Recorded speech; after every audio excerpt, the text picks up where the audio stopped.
Chapter 9. Then the Lord said unto Moses, Go in unto Pharaoh, and tell him, Thus saith the Lord God of the Hebrews, Let my people go, that they may serve me. For if thou refuse to let them go, and wilt hold them still, behold, the hand of the Lord is upon thy cattle which is in the field, upon the horses, upon the asses, upon the camels, upon the oxen, and upon the sheep. There shall be a very grievous murrain. And the Lord shall sever between the cattle of Israel and the cattle of Egypt, and there shall nothing die of all that is the children's of Israel. And the Lord appointed a set time, saying, Tomorrow the Lord shall do this thing in the land. And the Lord did that thing on the morrow, and all the cattle of Egypt died, but of the cattle of the children of Israel died not one. And Pharaoh sent, and behold, there was not one of the cattle of the Israelites dead. And the heart of Pharaoh was hardened, and he did not let the people go. And the Lord said unto Moses and unto Aaron, Take to you handfuls of ashes of the furnace, and let Moses sprinkle it toward the heaven in the sight of Pharaoh, and it shall become small dust in all the land of Egypt, and shall be a boil breaking forth with blains upon man and upon beast throughout all the land of Egypt. And they took ashes of the furnace, and stood before Pharaoh, and Moses sprinkled it up toward heaven, and it became a boil breaking forth with blains upon man and upon beast. And the magicians could not stand before Moses because of the boils, for the boil was upon the magicians, and upon all the Egyptians. And the Lord hardened the heart of Pharaoh, and he hearkened not unto them, as the Lord had spoken unto Moses. And the Lord said unto Moses, Rise up early in the morning, and stand before Pharaoh, and say unto him, Thus saith the Lord God of the Hebrews, Let my people go, that they may serve me. For I will at this time send all my plagues upon thine heart, and upon thy servants, and upon thy people, that thou mayest know that there is none like me in all the earth. For now I will stretch out my hand, that I may smite thee and thy people with pestilence, and thou shalt be cut off from the earth.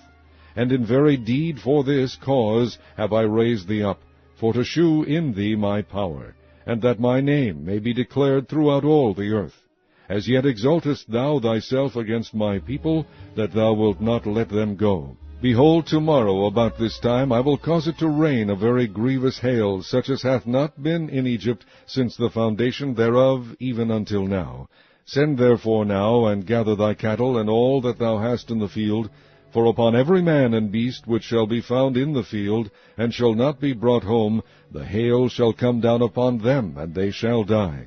He that feared the word of the Lord among the servants of Pharaoh made his servants and his cattle flee into the houses. And he that regarded not the word of the Lord left his servants and his cattle in the field. And the Lord said unto Moses, Stretch forth thine hand toward heaven, that there may be hail in all the land of Egypt, upon man, and upon beast, and upon every herb of the field, throughout the land of Egypt. And Moses stretched forth his rod toward heaven, and the Lord sent thunder and hail, and the fire ran along upon the ground, and the Lord rained hail upon the land of Egypt. So there was hail, and fire mingled with the hail, very grievous, such as there was none like it in all the land of Egypt since it became a nation. And the hail smote throughout all the land of Egypt all that was in the field, both man and beast. And the hail smote every herb of the field, and brake every tree of the field. Only in the land of Goshen, where the children of Israel were, was there no hail. And Pharaoh sent and called for Moses and Aaron, and said unto them, I have sinned this time. The Lord is righteous, and I and my people are wicked.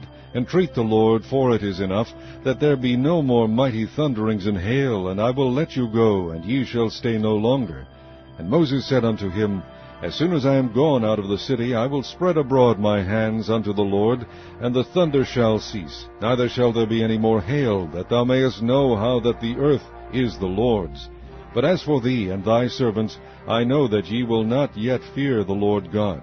And the flax and the barley were smitten, for the barley was in the ear, and the flax was bold. But the wheat and the rye were not smitten, for they were not grown up. And Moses went out of the city from Pharaoh, and spread abroad his hands unto the Lord. And the thunders and hail ceased, and the rain was not poured upon the earth. And when Pharaoh saw that the rain and the hail and the thunders were ceased, he sinned yet more, and hardened his heart, he and his servants. And the heart of Pharaoh was hardened, neither would he let the children of Israel go, as the Lord had spoken by Moses.